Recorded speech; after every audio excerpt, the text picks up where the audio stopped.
Hey everybody, how you guys doing today? This is Jim Prusak, licensed physical therapist from the Pain PT, and today we have evidence of the week. I'm going to bring you guys today a paper from 2024. So fairly recent, a review paper on pain catastrophizing or symptom catastrophizing. Remember, catastrophizing is a mental construct of thinking very negatively about your symptoms or about the future, thinking for the worst. It's associated with fear and it's very, very common. I'm going to go over today some of the research that supports and that you can see for yourself. It's something we need to address in you if it's something you're doing. Okay, so the title of the paper was Pain Catastrophizing, How Far Have We Come? Again, in Neurology International Journal 2024. And again, remember the definition of pain. They put it right in the first sentence here. It's an unpleasant sensory and emotional experience associated with or resembling that associated with actual or potential tissue damage. So you don't have to have tissue damage to have pain. As many of you know, it can be purely emotional, purely stress related. So catastrophizing, it was formulated in 1962, so it's pretty old. It goes way back and it's been studied for a long time now, almost 30 years of different research on it. I want to go through some of that here. It's been strongly correlated with many different conditions, not just pain, but many other health ailments as well. Um, well, let's go through some of the data that they found here.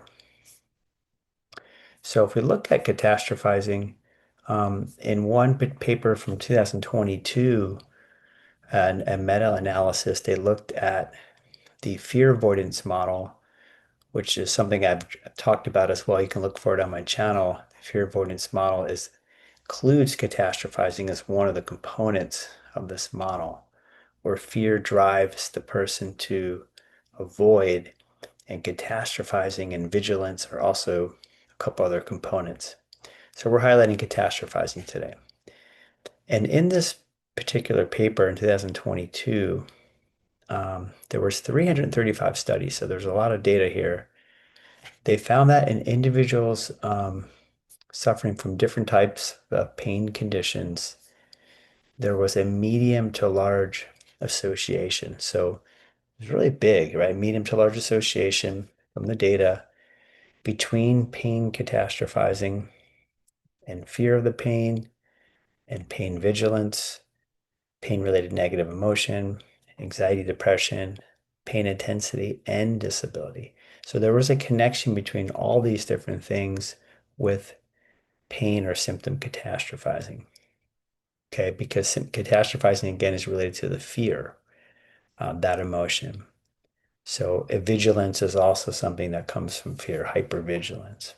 So the catastrophizing was medium to large effect size associated with all of these things like fear of the pain, pain vigilance, other negative emotions, anxiety, depression, heightened pain intensity, and disability. So it's a very powerful construct that we want to look at and check into yourself and see if it's something you're doing because it's something we want to shift. Again, it's negative mental thinking for the worst, blowing things up in your mind, thinking worst case scenario. It's actually happening in the brain that they've done brain scans and they've shown that to be true in some of the cortical areas of the brain and the insula part of your brain. So we have the evidence for that and we can see that. In terms of prevalence rates, one paper found that severe pain catastrophizing, which is, very high level, was reported in 39% of patients suffering from chronic pain. So that's 40% of people with severe. So what about the number of people who are having mild or even moderate effects of pain catastrophizing? Now remember, the catastrophizing is um, comes from a person having pain, but also as a predictor of pain or predictor of more symptoms. And again, it's a negative or exaggerated negative appraisal of your symptom. And it's related to the meaning and the threat value you give it in your brain. It's also associated with feelings of helplessness. Okay.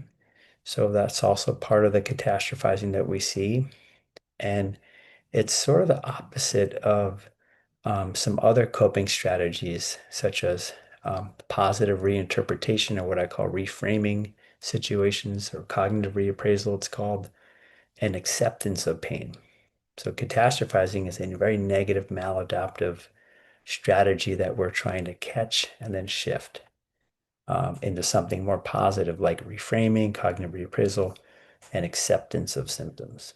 Because those two things are linked with lower pain severity and improved psychological well-being. We see, again, a robust correlation they mention here has been consistently found between high levels of anxiety and depression, and frequent exacerbations in pain intensity, and catastrophizing as well. Okay, and very, very prevalent in terms of being seen in pain or chronic pain disorder. So anxiety is like 20 to 50% of people, and depression is around almost 50%. So these are emotional states, everybody, that are connected with chronic pain and chronic symptoms. Again, numerous studies have explored the association between pain catastrophizing and pain intensity, and there's a robust correlation between the two of these things in multiple studies. Okay, and there's a bidirectional relationship, like I mentioned before. So, meaning that um, you could have the symptoms starting, and then that creates this catastrophizing, and that starts the vicious circle. But you can also have the catastrophizing itself start to create the pain. Okay, so it's very, very interesting. And people who have higher levels of pain catastrophizing were associated with lesser improvement in pain severity and physical functioning following different treatments. Okay, so it's something we want to address, something we need to address in people is this catastrophizing. So there's tons of data here in this paper. I'm going to link it here so that you guys can look through it if you'd like. But I just pulled out some different components from this overview paper titled Pain Catastrophizing, How Far We Come, 2024. And we've come a long way. We've got a lot of data here showing its effect negatively on all the things I mentioned here today. So something we want to address, something you want to become aware of in yourself, look for it, identify it, go to the emotion. Hey, that's fear or anxiety. Let it go. Then move into more of the positive reframing, positive reinterpretation, or what we call cognitive reappraisal, and acceptance of your symptoms and pain.